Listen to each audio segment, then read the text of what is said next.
ईरानी firing के बीच भारत को बड़ी सफलता मिली है। 10वां भारतीय जहाज हॉर्मुज स्ट्रेट को पार कर गया है और 4 वापस लौटे हैं। नमस्कार, बहुत स्वागत है आपका। न्यूज़ 18 का डिजिटल प्लेटफॉर्म आप देख रहे हैं। मैं हूं आपके साथ ऋतु सिंह।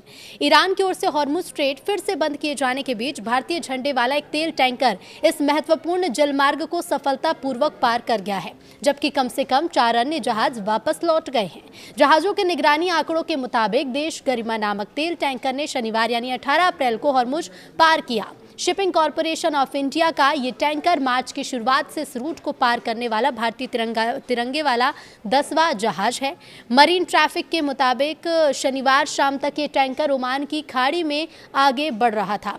अब ऐसे में आंकड़ों से ये भी पता चला है कि तेल टैंकर सनमार हेराल्ड देश वैभव और देश विभोर के साथ साथ मालवाहक पोत जग अर्नव ने चेक पॉइंट के पास अपना रूट बदल लिया।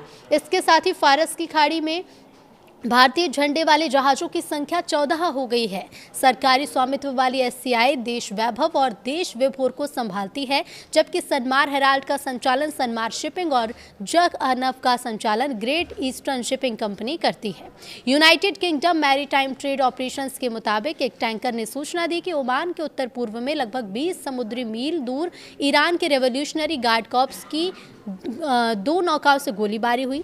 माना जा रहा है कि इसी कारण भारतीय जहाजों ने रास्ता बदल लिया। टैंकर ट्रैकर्स.com के मुताबिक इराक की कच्चे तेल से लदे एक सुपर टैंकर समेत भारतीय जहाज वाले 2 जहाजों को गोलीबारी के बाद वापस लौटना पड़ा है। हॉर्मुज में कच्चा तेल ले जा रहे भारतीय जहाजों पर गोलीबारी के बाद भारत ने कड़ा रुख अपनाते हुए ईरानी राजदूत को तलब कर विरोध दर्ज कराया। विदेश मंत्रालय के मुताबिक विदेश सचिव विक्रम मिस्री ने ईरान के राजदूत मोहम्मद फताली को इस गोलीबारी की घटना पर भारत की गहरी चिंता से अवगत कराया है। मंत्रालय ने कहा कि मिस्री ने व्यापारिक जहाजों और नाविकों की सुरक्षा के प्रति भारत के महत्व पर जोर दिया।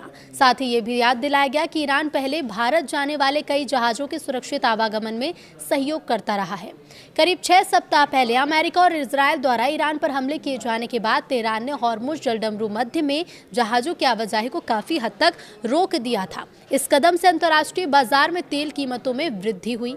हॉर्मुज को खोलने के बाद फिर बंद किया गया। तेहरान द्वारा शुक्रवार को हॉर्मुज को कमर्शियल टैरिफ के लिए खोलने की घोषणा किए जाने के बाद कई जहाजों ने इसे पार करने का प्रयास किया, लेकिन शनिवार को ईरान ने आरोप लगाते हुए जलमार्ग को फिर से बंद कर दिया कि अमेरिका ने दोनों पक्षों के बीच हुए एक समझौते का उल्लंघन किया है।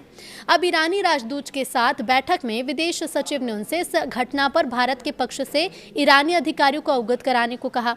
विदेश मंत्रालय के बयान में कहा गया है कि जहाजों पर गोलीबारी की इस गंभीर घटना पर चिंता जताते हुए विदेश सचिव ने राजदूत से आग्रह किया कि वो भारत के दृष्टिकोण से ईरान के अधिकारियों को अवगत कराएं और हॉर्मुज जलडमरू मध्य से भारत आने वाले जहाजों के सुरक्षित आवागमन को बहाल करने की प्रक्रिया शुरू कराएं।